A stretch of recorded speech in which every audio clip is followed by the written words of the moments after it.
Dia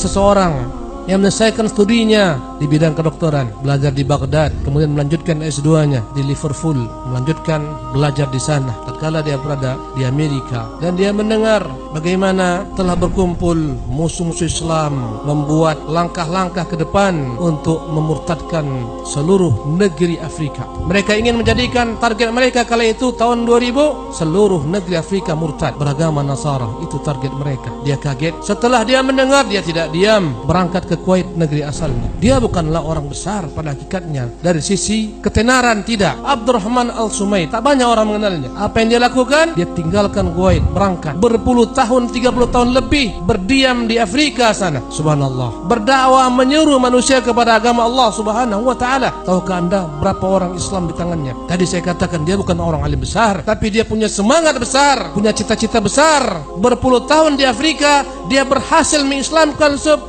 juta manusia. Allahu Akbar. Dia berhasil mendirikan 5.000 masjid di seluruh negeri-negeri Afrika. Subhanallah. Di sebanyak 34 negeri-negeri Afrika, dia berhasil mendirikan 5.000 masjid. Berapa yang kita dirikan dari masjid? Berapa orang masuk Islam di tangan kita? Tanyakan diri kita masing-masing. Berapa banyak proyek-proyek besar yang dia bangun sendiri? Subhanallah. 7.000 sumber-sumber air berhasil dia buat. Sumur-sumur bor yang begitu dahsyat di negeri Afrika yang terkenal dengan kekeringan. Sampai 1.500 meter ke bawah, dia berhasil menguatkan air-air menjadi sumber kehidupan bagi masyarakat Afrika. Dia melihat betapa kemiskinan melanda negeri Afrika. Sementara kebanyakan penguasa-penguasanya adalah kaum Nasara. Dengan program-program dikirim, diutus anak-anak mereka berangkat ke negeri-negeri Eropa sana, pulang membawa gelar doktor, profesor.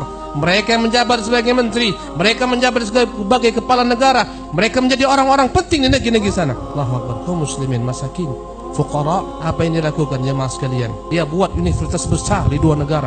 Satu di Mali, satu lagi dia buat di Zanzibar, Tanzania. Universitas besar menyekolahkan anak-anak kaum muslimin. Kemudian untuk lanjutan S3-nya, dia kirim anak-anak kaum muslimin, subhanallah, ke negara-negara maju mempelajari ilmu-ilmu yang mereka butuhkan. Dan tahukah Anda berapa banyak dia tanggung anak-anak yatim piatu?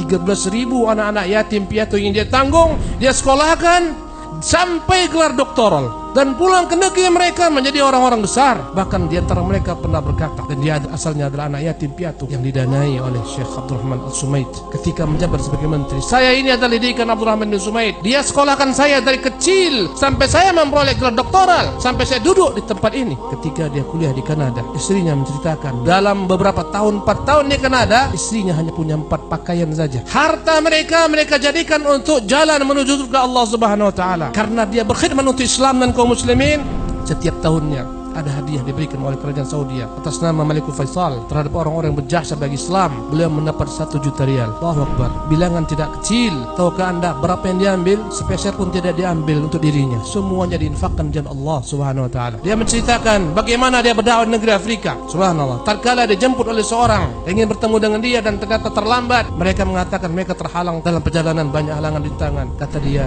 perjalanan kalian menuju saya ini adalah perjalanan penuh dengan nikmat. Kalian dalam mobil yang penuh dengan AC-nya. Saya pernah berdakwah di Afrika, saya pindah satu tempat ke tempat lainnya dalam kontainer-kontainer. Subhanallah, dalam mobil-mobil kontainer sampai belasan jam, sampai 18 jam. Pada tahun 2013 beliau meninggal, rahimahullah tabaraka taala rahmatan wasi'atan. Orang ini adalah orang yang tak begitu dikenal oleh manusia, tapi orang-orang Afrika mengatakan dialah raja di Afrika sana. Fuqara, masakin, mereka mengenal dia. Dan dia bukanlah orang berilmu syar'i sebagaimana saya sebutkan tadi, tapi dia mampu melakukan banyak hal dalam dakwah. Ini contoh daripada contoh-contoh orang besar yang mampu berdakwah dengan apa yang dia miliki.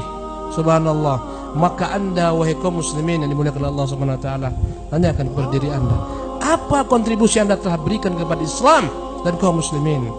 Berapa masjid yang Anda bangun? Berapa orang yang Anda Islamkan? Berapa orang yang Anda giring mendapat petunjuk Allah Subhanahu wa taala? Tanyakan kepada diri masing-masing. Orang besar adalah orang senantiasa bercita-cita besar. Orang besar adalah orang yang terlahir bukan untuk dirinya semata, tapi dia terlahir untuk orang banyak. Itu ciri-ciri orang besar. Nabi kita yang mulia SAW mengatakan khairan nas anfa'uhum linnas. Orang yang terbaik adalah orang yang paling banyak manfaatnya untuk manusia. Tahukah Anda apa perkataan Syekh Abdul Rahman Al-Subaid? Anak saya ada berapa orang? Yang paling bakhil di antara anak saya, yang paling kikir di antara anak saya, kami menganggapnya kikir, adalah yang berkorban dengan setengah hartanya. Yang paling kikir menurut hitungan mereka di antara anak-anaknya adalah berinfak dengan setengah hartanya. Jemaah yang dimuliakan oleh Allah Subhanahu wa taala, apa yang telah Anda buat untuk Islam? Apa yang telah Anda persembahkan untuk kaum muslimin, untuk anak-anak kaum muslimin? Mari bersama-sama kita pikirkan. Hendaklah kita sejak saat ini berpikir selalu, sebelum aku meninggal, apa yang ku buat untuk Islam?